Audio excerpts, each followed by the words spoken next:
Good day mga dude. Dito naman tayo ngayon sa SPC Seminary School kasi may natanggap tayong tawag kay Father regarding sa comfort room nila na almost a year na nilang problema at hindi nila maayos-ayos. Ang reklamo nila is mabaho daw yung CR palagi at barado na. Almost a year na siyang barado. Dito ay tinanggal namin yung dalawang bowl para manually namin madiklag siya dun sa mismong waste pipe niya. And then after nito, ayan makikita nyo nung matanggal na.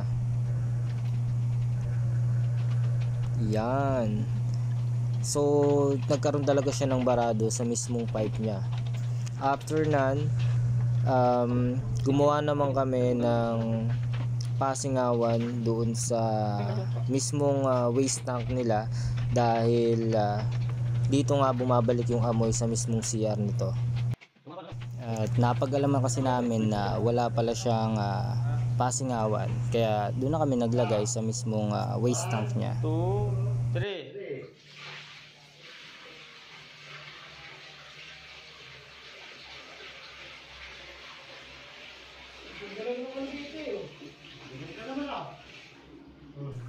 Hindi lang plumbing ang ginagawa namin. Marami pa kaming skill at services na ino-offer.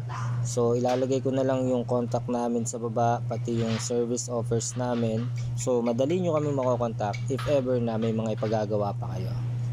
Yun lang naman. So please follow my page, share, and subscribe na rin sa YouTube channel natin. Thank you. Bye-bye.